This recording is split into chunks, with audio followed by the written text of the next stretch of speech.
So, um,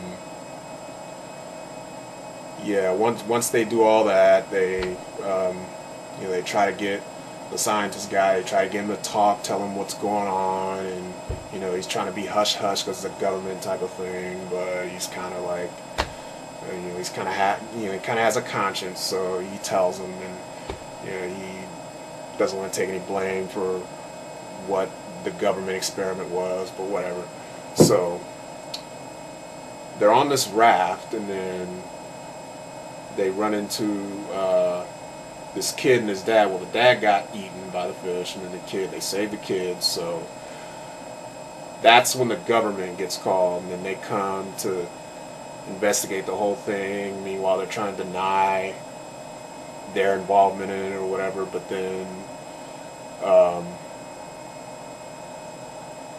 they don't really deny it, but they try to, I guess, minimize it or whatever. But you know how the government is in these kind of movies. They're all secretive and everything, trying to keep it under wraps. Keep it hush hush. But let me see. And then later on, there's this scene where the kids are at summer camp, and one of the kids happens to be Bradford Dillman's character's daughter, and the kids, they eventually get attacked. I don't know if that scene was supposed to be funny or tongue-in-cheek or whatever. The whole movie's tongue-in-cheek, and but the scene where the kids were getting attacked by the piranha, none of them got killed, none of them died, but they were all just like, the fish were just picking at him, just ugh, it just looked nasty. And they got out of the water okay. Somehow the rafts they were in, the piranha didn't bite through them, they just bit the people, I don't know, or whatever. And then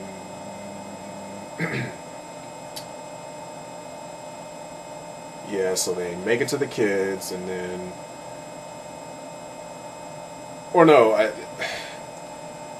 think before that, Bradford Dill, like, once they find the kid and his dad in the water, and then the government gets there or something. God, I forget how it goes. Sorry, I'm drunk, so I'm not remembering this all in order. So yeah, there's a big dam somewhere that lets the piranha out of the pond that they were in into the ocean, and into the further reaches of the water where where I think the camp resort was, in the summer camp. And there's this part where I think, like, up until this point, Bradford Dillman's character, he's drunk. He's got this canteen, and he's just drinking from it, and he's kind of running off just like a drunk old man. It's really funny. And there's this part where he's running up to the dam, trying to make it to the dam before someone opens it up there, and he makes it up there. I guess I'm not sure if they open it or no, they don't open it, but somehow the piranhas are, whatever, I forget, but it basically ends with the big resort. Everybody gets attacked there.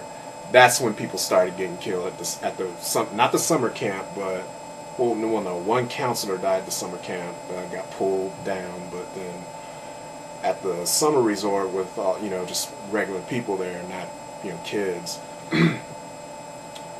that's when the real gore starts to, it starts getting real gory. You see little faces like torn up with the eyes, and just flesh ripped off, and piranhas picking at people's butts and toes, and faces just everywhere. It is gross.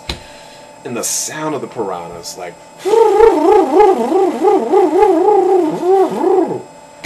love that sound. I don't know what they made that sound out of, but it was really crude and effective. I mean, it worked. It fit the whole, just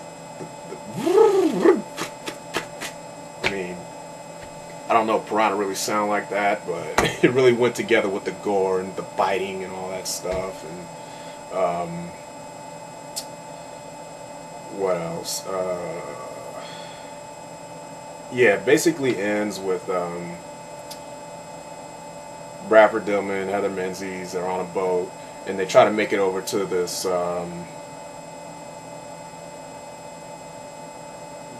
don't know what it's called, but this control panel where. Oh, no, some kind of mill or whatever. Some place the guy used to work before it closed down or got torn down. And the control panel, he wants to release, toxins in the water to pollute the fish and kill them. And then, but the control panel or control room, it's down underwater because it's flooded. That's why I'm not sure whether the dam was actually opened or not. But he swims under there. He starts to turn a knob, and then Piranha, they make it up to him, start picking at him, and it's ooh, and then eventually he manages to turn the thing and turn the wheel, and releases the toxins in the water, and then Heather Menzies, by a certain time frame, she has to just drive the boat out, pull him out, and then he gets out, he makes out okay, and he's all torn up and everything, but he's alive, so it's all good there. But then back at the resort, the government, all the cameras and everything, the news media, they're all there covering the story, and then the government officials, they're trying to just lie and cover it up and just make it seem like an isolated incident. And then one of the news reporters asking, how do you know they won't get out into the ocean? And then, just like, oh, that's not going to happen, they just deny everything. And then I guess they're implying that they do make it out into the ocean because the movie ends on a shot of the ocean. Just, stock footage, people just, playing it, people at the ocean. But, yeah, they're implying to get out. They imply that they get out into the ocean, so I'm guessing that's how the Piranha got into the ocean in Piranha 2, which I'm going to review later.